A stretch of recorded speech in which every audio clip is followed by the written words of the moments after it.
One of my old bosses one time said, you can tell a lot about the state of a woman's life by her nails. And I was like, you know what? No.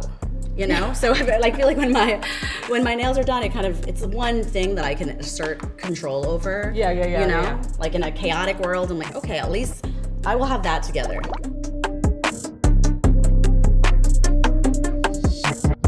Hey people, I'm Kenya and you're watching Polish. Today we have nail technician Fran and Chief Content Officer Shante Cosme. Period. We'll be discussing her journey as a professional journalist, and if you haven't already, be sure to like, comment, subscribe on our YouTube channel and follow us on all of our social media platforms.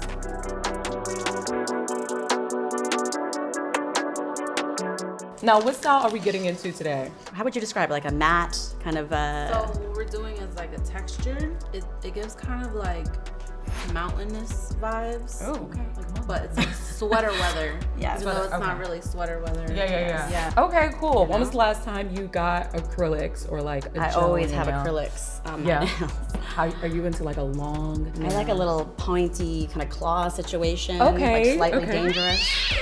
When was the first time you got your nails done? Probably when I was like 5 or 6. Like I always had my nails done. What was your thing as you got older? I think I only probably in the last 5 years really got into like acrylics and stuff like that. Oh wow, okay. Yeah, So this is still like fairly new to you? Yeah, but before that I was just a classic red girl. Do you You know? feel like it had anything to do with like your work life? Like you felt like you didn't want to do too much? No, I think, I just kept it simple, you know? It was like the Steve Jobs of nail polish, it's like a black turtleneck every day, the red nail polish, eliminate the thought process, decision making. Got you. But now I just experiment more. How does it affect your work life now? I think it's like a fun way to express who I am, you know? So I will get a little funky with it. One of my old bosses one time said, you can tell a lot about the state of a woman's life by her nails. And I was like, you know what? No. You know, so I feel like when my nails are done, it's one thing that I can assert control over. Yeah. You know, like in a chaotic world, I'm like, okay, at least I will have that together. So as far as journalism, how did you get your start? I have been a writer since I was very, very young. Like in grade school, for example, I was like entering essay contests and writing poems. And since I was very young, I was like, I want to be a writer. I am a writer. Yeah. And I was lucky enough as I got older that I had teachers that really like pushed me there and affirmed me in that and said, you are a writer. What did that path look like coming out of college? I mean, to be honest, I had this moment after I graduated where I was having an existential crisis. And I was like, am I really ready to embrace being a writer? Do I have what it takes? And I was doubting myself a little bit and also just doubting that was the right career for me, even though I had always, pursued Wanted that. to write, yeah. But I think I had to just like embrace it. So I had this moment where I'm like, okay, I'm doing this, I'm fully committing, I'm moving to New York. And I took a post-grad internship at Complex, which was, humbling to say the least. But I worked there for about a year as an intern and then as a freelancer. And, I was doing some writing before I was eventually on staff. Okay, so you said you came to New York. Where are you originally from? So I'm from Long Island, not a very long trip. Okay. Definitely culturally different, Yeah. So where's your family from? My mom's side of the family is from Greece and my dad's side of the family is from Puerto Rico. Oh, okay. So what side are you like, you feel like you culturally reflect on more? Definitely my Puerto Rican side, only because my mom isn't very close with her family, so I didn't really grow up around them. Okay. But my dad's side of the family, I did. So. Do you speak Spanish? I speak Spanglish. Buenos noches, días. 7, 8. Me llamo Kevin too. Does that count? Yes, I feel like most people from New York, like, in general, if you're in the Bronx. Yeah, like, there's a lot of New people speak, Yorkers, like, yeah. Yeah, exactly. Did people ever know that, or is this like something you usually have to say, like, oh, I'm actually Puerto Rican too? I think it's really funny. I think like other Latinos kind of like could see me and they know and they tune into that. But it's something I'm proud about. And also, talking about even just like speaking Spanish, growing up, like my cousins used to tease me and call me like gringa. Okay. But I always felt like shame that I couldn't speak Spanish. Like it made me somehow like less Latina, and that's just, not what it in is. my journey now, I don't see that way at all. So like through high school or maybe through college, do you feel like you also had an identity crisis as far as like who you were or what you were closer to culturally? Yeah, definitely. I mean, I think also just like with a lot of focus on identity, it's just something like I was grappling with for a while. Yeah. And I think it took me a lot of courage to like really own who I was and not be ashamed, Yeah. and not let anyone else tell me that, oh, I need to speak Spanish to be Latina or something like that. You know, that's just not how I see it. And for me, I had this really big breakthrough moment where I said, you know, I have the chance to be someone that like young Latinas look up to. What did your dynamic look like, essentially? Like, were you the only one like that represents like whiteness or like blue eyes? Like, what did that look like for you and your family? Latinos come in all different colors. It's just a different language. You know, and it is what it is. Yeah. But I also acknowledge that, you know, me being very light-skinned, that I enjoy a lot of privilege based on that, you know, and it's not something I go out of my way to acknowledge. Like, I'm never gonna, you know, face the same kind of discrimination that like an Afro-Latina would face, for example. Right, exactly. You know? So that's important to acknowledge, but it's important to acknowledge while also still feeling pride in like my culture and my identity. Like, I would never let anyone take that away from me. Right, and you shouldn't. What's the difference between Latina and Latinx? Okay, so, you know, Spanish is a very gendered language, obviously, you know?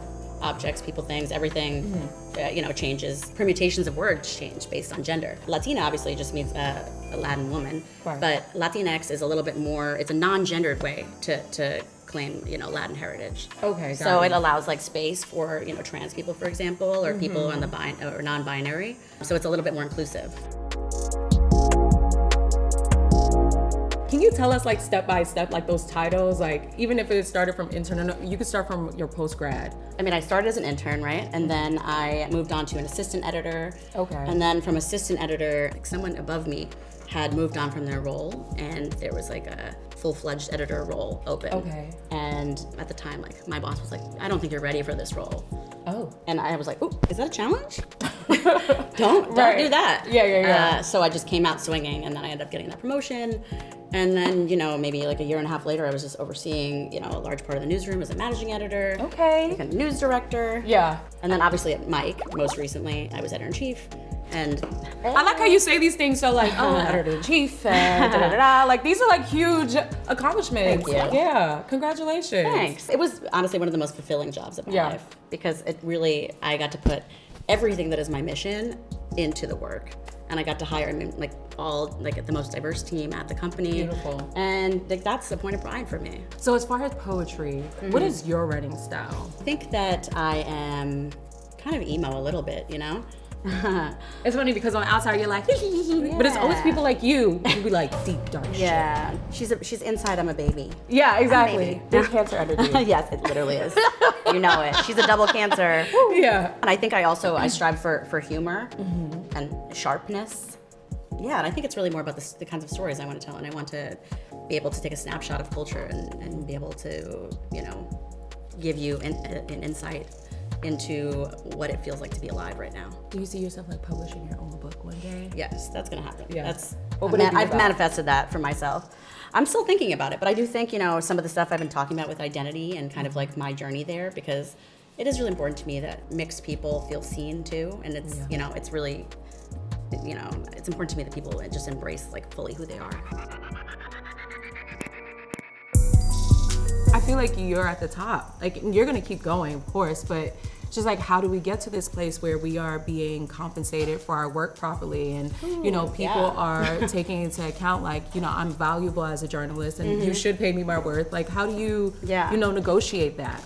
I think it's just also showing up in a place of like inherent worthiness. Like, I am worthy, and exuding that, and you know, being bold in the kinds of opportunities you pursue. Right. Always demanding what you deserve. I mean, in work, in your personal life, you know, making sure that you're standing up for yourself, negotiating. I think like a lot of women don't negotiate, and they're just like, oh, this is an offer, I'm grateful. But that's not how not we should, the that's thing. not how we're Yeah. rocking, you know? Like, Yeah. we need to demand what we deserve.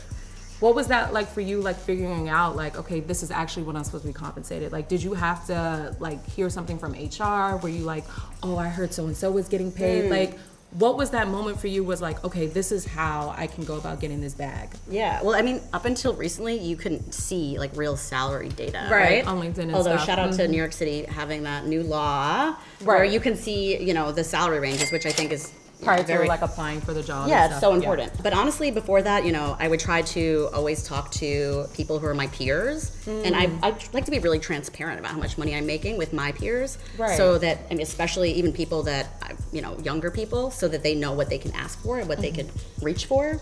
But also my whole motto is kind of like shoot your shot. Like whatever I think I'm worth, I just like tack 50K onto it. You know? I was like, I know there's a big limit. Like I'm like, I know the limit's higher than I probably can conceive. So I'm just gonna shoot my shot, and you know, if they wanna snap me back down, like that's fine. But I think I'm talented. I'm great at what I do. Right. You said you had a good work-life balance. So what's the life like? Life. Yeah, no, I'm out here. Like, she said I'm in these streets. Yeah. So what are your favorite places to go to? I'm just like, you know, we're always kind of just hopping around. I like novelty, so that's why I love New York City. It's just like something new every night. Yeah, I'm definitely enjoying nightlife in New York City. I love traveling. And I just keep a really strong boundary between work and life. Like I love my work, but that's not my whole life.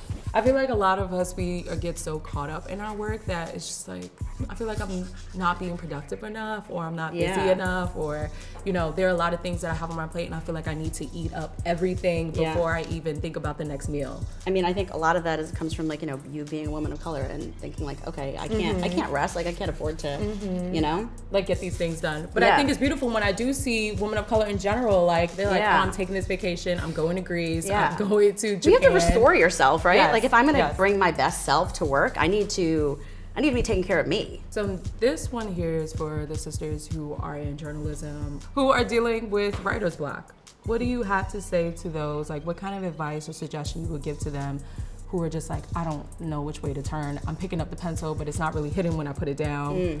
When I have writer's block, I like to read really good writing. So I have like certain pieces that have inspired me throughout the years that I have saved, or you know, certain authors that I like to read and return to, because then I can read what they're doing and I feel inspired.